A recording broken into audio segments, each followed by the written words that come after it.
오늘은 세상 가장 든든한 이름이라는 제목을 가지고 함께 은혜를 나누도록 하겠습니다. 하나님께서 이스라엘에게 주신 이 십계명에는요, 이스라엘이 해야 할 것, 또 하지 말아야 되는 그런 10가지 삶의 기준을 규정하고 있습니다. 특히 1계명과 2계명은 오직 여호와 하나님만을 섬기라 이렇게 말씀하시죠. 하나님의 이름으로라도 우상을 만들지 말라 말씀하셨습니다. 여러분, 하나님의 이름으로 우상을 만들지 말라고 하는 근본적인 이유가 있어요. 하나님께서 이스라엘에게 하나님의 형상을 보여주신 적이 없기 때문입니다. 그러니까 보여주지도 본 적도 없는 그 하나님을 만드는 것, 그 이상한 거죠. 신명기 4장 12절에 이런 말씀이 있습니다. 여호와께서 불길 중에서 너희에게 말씀하시되 음성뿐이므로 너희가 그 말소리만 듣고 형상은 보지 못하였느니라. 하나님께서 얼굴 대신 이스라엘에게 두 가지를 주셨는데 그것이 돌판에 새겨진 하나님의 말씀이었고, 다른 하나는 하나님의 음성으로 계시해 주신 거예요. 하나님의 이름을. 그래서 이스라엘은요, 이 보이지 않는 하나님의 형상, 그 보이지 않는 하나님의 그 형상을 예배할 때 하나님께서 주신 말씀, 그리고 하나님의 이름을 붙들고 예배하고 제사를 드렸던 것입니다. 그리고 오늘 본문에서 이제 하나님이 이렇게 말씀하세요. 너는 내 하나님 여호와의 이름을 망령되이 부르지 말라 이렇게 말씀합니다. 오늘 우리는 하나님의 이름이 무엇을 의미하는지를 살펴보게 될 것인데, 먼저 한 가지 중요한 차이를 우리가 살펴봐야 합니다. 히브리 사람들이 생각하는 그 이름의 개념과 우리가 생각하는 그 이름의 개념이 좀 차이가 있어요. 우리는 일반적으로 이름을 호칭이라고 생각합니다. 누군가를 부르기 위해서 필요한 거예요. 근데 히브리 사람들에게 있어서 이름은 정체성이고 그 사람의 존재 전체를 의미합니다. 성경에 나오는 대표적인 인물이 이 야곱이란 사람인데, 야곱의 이름은 발꿈치를 잡았다 이런 뜻이죠.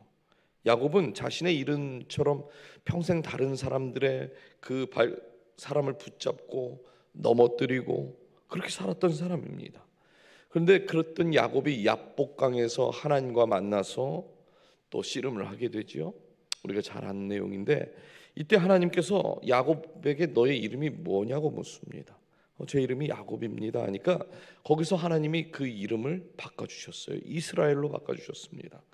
발꿈치를 잡던 사람에서 이제는 하나님께서 싸워주시는 자, 이런 이름이 생긴 거예요. 그래서 이 사건 이후로 야곱은 더 이상 사람을 넘어뜨리는 그런 인생이 아니라 하나님께서 책임져 주시는 그런 인생을 살아가게 됩니다.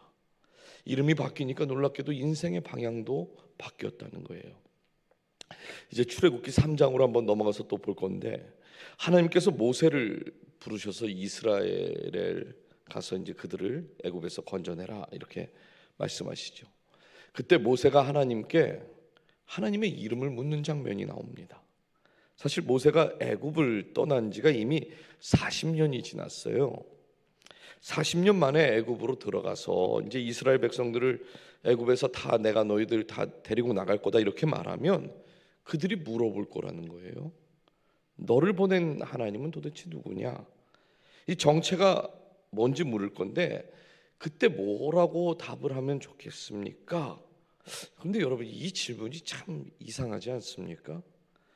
이스라엘 하나님, 특별히 아브라함으로부터 시작해서 이삭, 야곱의 하나님, 그들이 이미 조상으로부터 들었던 그 하나님 모르는 거 아닙니다. 근데 왜 그 이름을 물었을까요? 마치 유성원 목사님 이름은 뭐예요? 이렇게 묻는 거하고 똑같은 거예요. 대화가 참 이상하죠.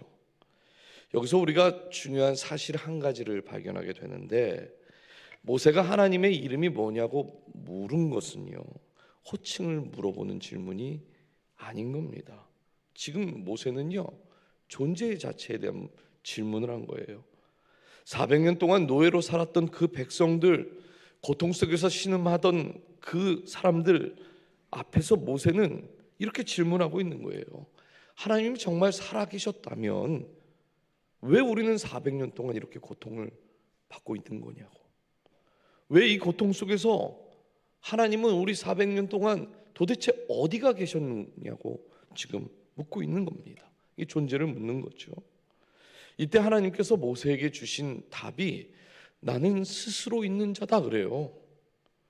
하나님께서 또 왜 이렇게 물어보셨을까요? 사실 이 나는 스스로 있는 자다라는 이 말 자체가요, 맞으려면, 그 논리에 맞으려면 나는 예전에도 있었어, 아니 400년 전에도 딴 데 간 게 아니야, 이 말이었는데 현재형으로 말합니다. 나는 스스로 있는 자다. 이 말은 너희들이 400년 전에도 부르짖었을 때, 노예로 살았을 때 그때도 거기 있었다, 지금 그걸 말하는 거예요. 사랑하는 여러분, 그렇다면 저와 여러분은 하나님 앞에서 어떤 질문을 하고 계십니까? 우리도 종종 그렇게 묻지 않나요? 하나님 살아계시다면 왜 우리 자녀에게 이런 문제를 주시는 거고, 하나님 살아계시다면 우리 부부 관계가 왜 이렇게 어렵게 되는 겁니까? 하나님 살아계신데 왜 우리 교회가 힘들고, 하나님 살아계신데 왜 우리의 사업이 이렇게 잘 안 풀리는 겁니까? 이렇게 묻지 아마 물으실 것 같아요. 제가 버지니아에 있을 때 정말 뭐라고 답을 드려야 할지 모를 그런 성도님 한 분이 계셨습니다. 3년을 그분 이제 저희 공동체셨는데 3년을 섬겼어요. 이 젊은 나이에 스트로크가 왔습니다. 거기에 갑상선 암을 선고를 받으시고 심장 기능이 20%밖에 작동을 안 해서 제세동기를 통해서 심장을 돌리고 있었어요. 심근경색과 심장 비대로 인해서 스텐트를 2개를 삽입하고 당뇨도 있어서 합병증으로 고생을 합니다. 심지어 거기에 총기 사고를 당해서 다리에 총알을 맞았거든요. 그래서 발이 괴사가 돼서 절제 수술을 또 하셨어요. 신부전증도 있고. 그래서 아무 일을 할 수가 없는 거예요. 아무 일을 하고 찾아올 때마다 목사님 돈 좀 달라고. 제가 3년 내내 그 얘기를 들어요. 목사님 돈 좀 주세요. 목사님 저를 포기하지 마세요. 네. 여기저기 많이 도와드렸어요. 네. 심지어 제가 받은 것도 이렇게 도와드리고. 근데 너무 딱하잖아요. 그러니까 몸이 아프다 보니까 이분이 사업을 하셨었는데 후배에게 그 사업을 잠시 맡겨놓고 이제 치료를 받는데, 이 후배가 회사 전 재산과 고객 자산까지 다 빼서 도망가 버린 거예요. 그래서 지금도 변제를 하고 있습니다. 예. 그러니까 너무 딱하니까 제발 좀 그만 왔으면 좋겠는데 속으로는 그래도 오시면 할 말이 없는 거예요. 인생 자체가 너무 우울하지 않습니까? 그러다 보니까 2번의 자살 시도까지 있었어요. 만날 때마다 저에게 묻습니다. 목사님, 하나님 살아계신데, 하나님 살아계시다면서요. 근데 왜 제 삶은 이 모양 이 꼴이 된 겁니까? 아들과 아내는 다 뿔뿔이 흩어져 살고 있습니다. 사랑하는 여러분, 오늘 본문은 이런 인생의 실존적인 질문 앞에서 우리가 무엇을 더 가져야 하는지를 말하고 있지 않습니다. 상황과 환경이 바뀌어야 한다고 말하지 않아요. 하나님은 우리에게 오늘 붙들어야 할 이름이 있다, 이렇게 말씀을 합니다. 세상에서 가장 든든한 그 이름, 오직 여호와 하나님의 이름이 왜 우리 인생의 존재에 대한 답이 되는지 오늘 말씀을 통해서 이제 살펴보도록 하겠는데요. 첫 번째, 여호와의 이름은 우리의 존재에 대한 답이 되십니다. 영어 성경을 보면 스스로 있는 자를 I am who I am이라고 하지요. 히브리 원어를 그대로 옮긴 건데요. 직역을 하면 나는 나다예요. 나는 나. 예, 그렇죠? 조금 우리가 이 이야기가 어렵게 들릴 수가 있지만 나는 나다라는 이 뜻은 내가 나를 규정한다라는 뜻입니다. 그러니까 내가 나를 정의하는 거예요. 예를 들면 저는 목사죠. 그런데 유성환 목사가 되기까지 저 혼자 스스로 목사가 되지 않았습니다. 저희 아내와 저희 아이들의 서포트가 있었어요. 막 우리 성도님들의 도움이 있었고 지지가 있었기 때문에 목사가 된 거지, 저 혼자 절대로 스스로 목사가 될 수 없습니다. 무슨 말인가 하면 인간은 그 어떤 사람도 스스로 존재할 수 없다는 거예요. 근데 하나님은 다르시다는 거죠. 하나님은요, 내가 이렇게 되겠다 말씀하시면 말씀하신 그대로 되는 것입니다. 왜냐하면 하나님은 자신을 규정하시는 분이시기 때문에, 하나님께서 자신을 창조주라고 규정을 하셨기 때문에 창조가 일어난 거예요. 출애굽기 14장 14절입니다. 여호와께서 너희를 위하여 싸우시리니 너희는 가만히 있을지니라. 하나님께서 내가 싸운다고 규정을 하셨기 때문에 저와 여러분을 위해서 싸우시는 그 하나님이 되시는 거죠. 이스라엘이 광야에서 길을 잃을 것 같은 그 상황 속에서 낮에는 구름 기둥으로 밤에는 불 기둥으로 그들을 앞에서 떠나지 않으시겠다 말씀하셨기 때문에, 그렇게 말씀하셨기 때문에 이스라엘이 그 광야 40년을 인도받고 보호받은 거예요. 하나님 스스로 규정을 하시면 말씀하신 대로 다 이루어집니다. 여러분, 이것이 바로 스스로 존재하시는 하나님의 존재하시는 방식이에요. 그래서 우리는요, 우리 안에 있는 모든 문제의 답이 하나님 그 이름 안에 있는 것입니다. 우리가 그 하나님의 이름 안에 능력이 있다는 것을 믿고 그 이름을 붙들고 있는다면 그 규정하신 대로, 약속하신 대로 그 하나님이 이루어 주실 거다, 이거예요. 그리고 이미 우리는 이 스스로 존재하신다고 말씀하시는 이 하나님 앞에 우리가 기도를 그렇게 하고 있어요. 여호와 라파의 하나님 그러잖아요. 하나님은 치료하시는 하나님이다, 이렇게 규정하셨습니다. 여호와 니시, 하나님은 승리의 깃발이다 그러셨어요. 여호와 이레, 하나님은 미리미리 준비하시는 그런 하나님이십니다. 여호와 삼마, 하나님 언제나 그곳에 계시는 하나님이세요.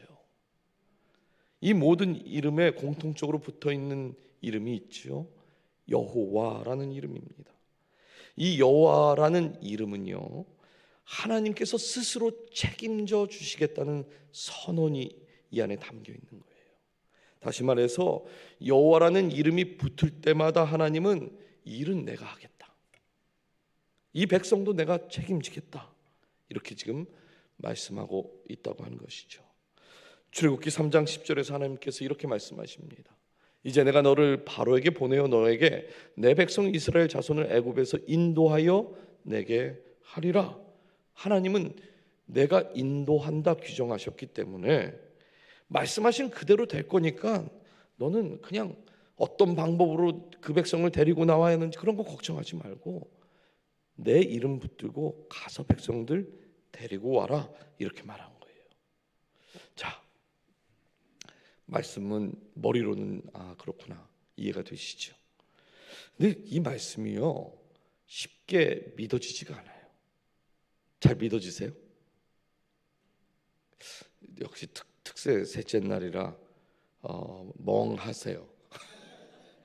네, 멍하시면 지금 뭔 소리 하는 건가? 네. 우리가 하나님의 말씀을 믿는다는 건 결국 그 하나님의 말씀이 내 삶에서 작동되는 것, 행동으로 옮길 수 있는 것을 믿는다고 하는 겁니다. 자, 그러면 이 말씀이 잘 안 믿어지는 게 이해가 되시죠? 이제 잘 작동이 안 되니까, 그렇죠? 왜 말씀이 우리 안에서 잘 작동이 안 될까요? 이해는 되는데. 이게 굉장히 중요해요. 분명 하나님의 말씀이 그렇지, 맞지, 그렇게 말씀하셨지, 그거 이해가 되고 심지어 못 믿는 건 아닙니다. 근데 우리의 삶에서 잘 작동이 안 된다는 거예요. 이유가 있어요. 하나님을 내 작은 이해 속에서 가두어 두고 생각을 하기 때문에 그래요. 우리는 보통 내가 보고 듣고 경험한 것을 바탕으로 움직입니다. 어제도 제가 말씀드렸는데 우상 숭배는 주도권 싸움이라고 그랬잖아요. 무엇이 나를 끌고 가고 있는가? 이 싸움이에요. 그래서 모든 영적 전쟁은 다 이 싸움입니다. 무엇이 나를 끌고 가는가?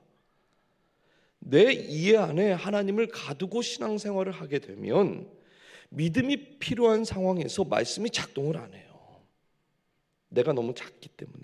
그 작은 생각 안에 내가 작은 그 내 안에 내가 보고 내가 경험하고 내가 들은 것 가지고 그 하나님을 규정한다는 거예요. 아, 내가 본 건 이러니까 내 하나님은 이렇다라고 규정을 해버리는 겁니다. 그러니까 하나님의 말씀이 머리에서 이해가 되는데도 내가 규정한 하나님이 있기 때문에 작동을 안 하는 거예요. 여호와 하나님 스스로 존재한다고 규정하시는 그 하나님을 우리가 믿는다면 그 이름을 가지고 하나님은 뭐라고 하는 거예요? 너가 가지고 있는 그 문제를 향해서 그냥 나가라는 거예요. 그 문제를 향해서 내 이름 그거 하나면 된다. 지금 그렇게 말씀하고 있는 것입니다. 그래서 믿음을 가진 성도, 사실 논리적으로 이론적으로는 믿음을 우리가 가졌다면 성도는 절대 절망할 이유가 없는 것이죠. 왜요? 하나님이 우리의 소망이 되시니까요. 소망이 되신다 말씀하시잖아요. 아, 소망이 되신다 말씀하셨는데 이해가 됐고 그 다음에 우리가 하지 말아야 될 것, 내가 그 하나님을 규정하지 않는 것입니다. 있는 그대로 믿으시는 저와 여러분이 되길 바라요. 그냥 주문 외우듯이 하나님 이름 그렇게 부르는 게 아니라 전심을 다하고 믿음을 다하고 하나님, 내 작은 이 생각 안에 그 주님을 가둬놓지 않고 그 하나님의 이름의 능력이 그대로 이루어지도록, 그 성경시대만 이루어진 것이 아니라 오늘 내 삶 가운데도 그대로 이루어지는 그 은혜가 있을 때에 우리 교회는요, 그때 일어서는 거예요. 두 번째, 여호와 하나님은 언제나 현재형 하나님이시다라고 하는 거예요. 하나님께서 모세에게 나는 스스로 있는 자다 이렇게 규정을 하신 다음에 그 다음에 뭐라고 하셨냐면 아브라함의 하나님, 이삭의 하나님, 야곱의 하나님이란 표현을 쓰세요. 여기에 여호와라고 하는 아주 중요한 그 두 번째 뜻이 들어가 있는데, 사실 아브라함의 하나님, 이삭의 하나님, 야곱의 하나님 이 말 자체는 틀린 말입니다. 왜냐하면 이 세 사람이 동시대 사람이 아니잖아요. 그렇죠? 그러면 이 말이 맞으려면 아브라함의 하나님이었고 이삭의 하나님이었으며 야곱의 하나님이 되셨던 이런 식으로 표현을 해야 맞는 거예요. 그런데 하나님이 동시대에 같은 시간 같은 장소에 계셨던 것처럼 현재형으로 하나님 항상 말씀을 하세요. 이렇게 현재형으로 자신의 이름을 그 말씀하신 이유가 있는데, 하나님은요 과거에도 현재였고 지금도 현재였고 미래에도 현재 계시는 거예요. 과거 어떤 특정한 시점에서만 그때 은혜 주셨던 하나님이 아니라 또 앞으로 어떤 시점에서 우리가 무언가를 잘했을 때 그때 은혜 주시는 그 하나님이 아니라 늘 우리가 있는 그 상황에 함께 계신 하나님이다, 이걸 말씀하는 겁니다. I am이 뭐예요? 지금 여러분이 앉아있는 그 자리에도 하나님이 함께 계신다 하는 것이죠. 그러면 이스라엘 백성들이 물어보는 거죠. 400년 동안 우리가 애굽에서 종살이 할 때 하나님 뭐 했냐? 그래서 하나님이 나는 스스로 있는 자다, 나는 그때도 있었다, 이걸 말하는 거예요. 출애굽기 3장 7절, 여호와께서 이르시되 내가 애굽에 있는 내 백성의 고통을 분명히 보고 그들의 감독자로 말미암아 부르짖음을 듣고 그 근심을 알고, 하나님께서 이스라엘 고통도 보셨고 부르짖음도 들으셨으며 마음의 근심까지도 다 알고 계신다 말씀합니다. 저는요 이 말씀이 참 저에게 위로가 되었어요. 우리 하나님께서 과거에만 우리에게 은혜 주셨던 하나님이 아닌 거예요. 우리 교회에 그 과거에만 은혜를 주셨던 하나님이 아니라는 사실입니다. 지금도 함께 이곳에 계셔서 우리의 부르짖음도 들으시고 우리 마음속에 있는 깊은 그 근심도 주님이 아신다 말씀을 하세요. 미래의 소망이 되어 주시니까요. 사랑하는 여러분, 그래서 하나님이 지금도 우리와 함께 계신다면 하나님의 이름이 분명히 우리에게 은혜가 되어야 돼요. 그냥 다른 게 은혜가 아니라 하나님의 그 이름 자체가 우리에게 은혜인 것입니다. 근데 문제는 우리가 그 이름을 부르고 있으면서도 정작 우리가 부르는 하나님을 온전히 신뢰하지 못할 때가 많다고 하는 거죠. 그래서 마지막으로 오늘 본문에서 우리에게 묻는 질문이 있어요. 하나님의 이름은 우리가 부르지만 하나님은 신뢰하지 않는 삶이 있다 말씀합니다. 출애굽기 20장 7절 오늘 본문 우리 한 번 더 읽어보겠습니다. 시작. 부르지 말라. 여호와는 그의 이름을 망령되게 부르는 자를 죄 없다 하지 아니하리라. 여기 망령되게라는 말의 이 원어의 뜻은 헛되다, 비어있다, 아무런 의미가 없다 이런 뜻입니다. 제가 미국에 온 지 얼마 안 되었을 때 혼자서 크게 놀란 적이 있어요. 이게 어디 가서 얘기하면 창피해서 제가 혼자 크게 놀란 게 있어요. 분명 저 미국 사람이 욕처럼 들렸거든요. 근데 갓이라는 말이 들어있는 거예요. 오 마이 갓 이러잖아요. 난 욕처럼 들리는데 홀리 쉑쉑 버거 뭐 이런 거 있잖아요. 그렇죠? 아니 막 거룩한 말들을 막 하는데 기분 나쁘게 얘기하는 것 같아요. 처음에는 제가 그 감탄사인 줄 알았습니다. 네. 저희 아내한테도 얘기 못했어요. 창피해서 이게 뭐지? 분명히 나한테 욕하는 것 같은 이상한 느낌이 드는데 감탄사인 줄 알고 역시 성경에 기초를 두고 세운 나라는 이렇게 말이 다르구나. 근데 알고 보니까 하나님을 부르는 그런 고백이 아니었던 거죠. 이것도 하나님의 이름을 망령되게 부르는 모습이지만 사실 더 심각한 문제가 있습니다. 여호와라는 이름에 우리가 이미 살펴본 두 가지 의미가 있는데 여호와는 스스로 규정하시는 분이다 그랬잖아요. 그리고 지금도 살아계시는 분이에요. 현재형이에요. 이 두 가지를 다 부정하는 삶을 살 때 하나님의 이름을 망령되이 일컫게 되는 겁니다. 무슨 말인가? 하나님의 이름을 부르기는 하지만 하나님을 없는 것처럼 대하는 삶이에요. 분명 교회도 다니고 예배도 드리고 있지만 삶을 보면 그 사람의 삶에서 하나님이 존재하지 않는 것처럼 보이는 사람 있다는 거예요. 그래서 우리는 적어도 세 가지 영역에서 조심해야 될 것이 있는데 첫 번째, 하나님의 능력을 제한하지 말아야 합니다. 뭐라고요? 하나님의 능력을 제한하지 말아야 돼요. 민수기 11장을 보면 하나님께서 이제 모세와 대화를 하시죠. 그 대화를 하신 이유가 이스라엘 백성들이 고기가 너무 먹고 싶은 거예요. 그래서 데모를 해요. 고기를 달라, 고기를 달라. 실제로 하나님께서 고기를 주시는데 하루 이틀 주신 게 아니라 한 달 동안 주시겠다고 합니다. 근데 모세가 그러면 하나님 너무 감사합니다. 너무 감사해요. 응답하셨군요. 이러면 되는데 뭐라고 하는가? 하나님 이게 정말 가능합니까? 지금 우리가 걷고 함께 걸은 사람들만 60만 명이에요. 아니 한 달 동안 다 둘러봐도 지금 보이는 건 광야밖에 없는데 사막인데 어디서 고기를 얻습니까? 저희가 애굽에서 가지고 나온 소, 양 다 잡아먹고 다시 홍해 가서 물고기 다 모아도 60만 명 이거 한 달 동안 못 먹습니다. 이렇게 해요. 하나님께서 이빨에 고기가 낄 정도로 주겠다고 규정을 하셨는데 문제는 앞에서도 말씀드린 것처럼 모세도요 자기 스스로 하나님을 규정해 버렸다는 거예요. 다른 데서는 하나님 가능할지 몰라도 이 광야에서는 힘들걸요 규정해 버린 거예요. 그래서 하나님께서 모세에게 민수기 11장 23절에 이렇게 말씀합니다. 여호와께서 모세에게 이르시되 여호와의 손이 짧으냐 내가 이제 내 말이 내게 응하는 여부를 보리라. 사랑하는 여러분, 우리는 어떻습니까? 하나님께서 말씀하셔도 혹시 속으로는 모세처럼 말하고 있지 않습니까?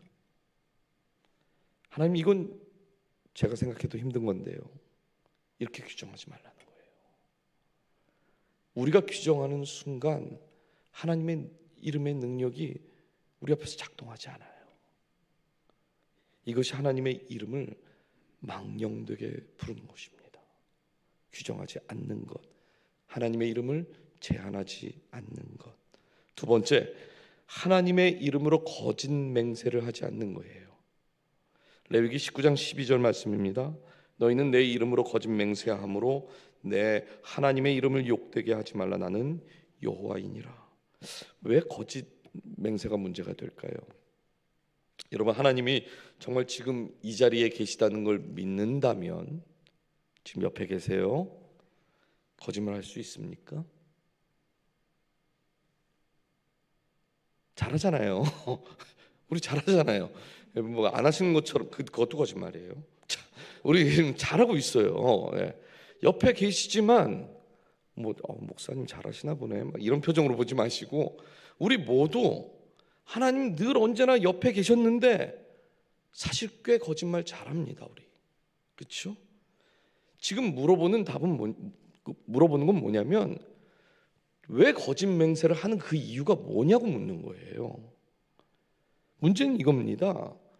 하나님께서 들으셨는데 우리가 안 들으신 것처럼 살아버리는 게 하나님 그걸 가지고 문제 있다는 거예요. 우리가 잘하는 것처럼 하나님의 존재는 충만 그 자체죠. 어디에든 계시니까. 하나님은 어디서든 충만하신 거예요. 분명 하나님은 내 삶에도 충만하시게 계십니다. 근데 그 하나님을 우리가 인정하지 못하고, 하나님이 보셨는데 못 본 것처럼 행동하고, 하나님이 분명히 들으셨는데 듣지 못한 것처럼 우리가 살아간다면, 그것이 하나님의 이름을 망령되게 한다라는, 지금 그걸 말하는 겁니다. 분명히 우리 하나님은 어디서든 현재형이라 그랬어요. 우리가 거짓말했던 그 현장에서도 하나님 계셨습니다. 그러면 우리가 한 거짓 맹세 또한 하나님이 들으셨다 하는 거죠. 그래서 제가 어제도 그랬잖아요. 무엇을 하기 전에 꼭 잠깐 멈춰서, 예수님이라면 여기서 어떻게 하셨을까? 그걸 꼭 질문을 해보세요. 그리고 해보세요. 그러면 조금 더 확률이 줄어듭니다. 네? 거짓 맹세하는 거 하지 말아야 하는 거예요. 마지막 세 번째, 하나님의 백성답게 살지 못할 때 망령되게 하는 거예요. 디도서 1장 16절 말씀 한번 읽어주세요. 시작.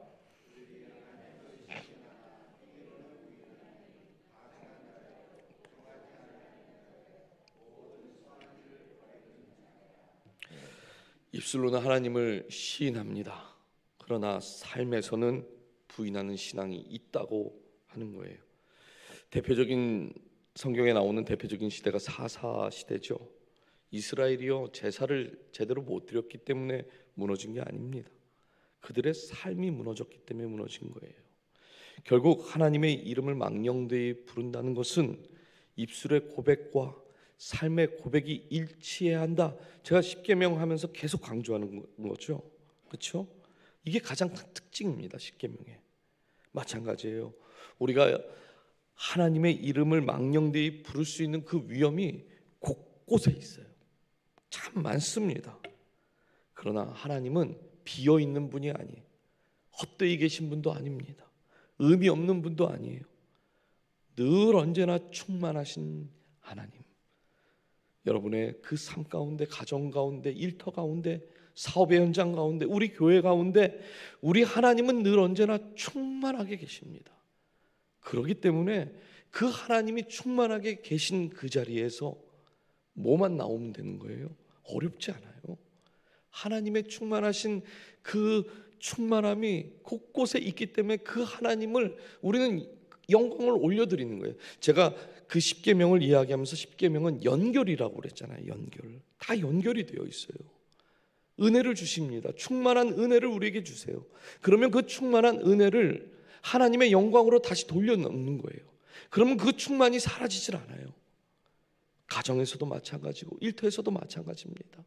상황과 환경을 보지 마시고, 하나님이 오늘 이곳에도 충만함으로 나와 함께하고 계시는구나. 하나님 그렇게 규정하셨으니까 맞다, 내가 오늘 그렇게 살아야지. 하나님의 이름을 망령되이 그 일컫는 삶이 아니라 어디서든 누가 보든 간에 하나님의 그 충만하심, 그 은혜를 내가 오늘 누려야지, 이렇게 결단하고 살아가는 겁니다.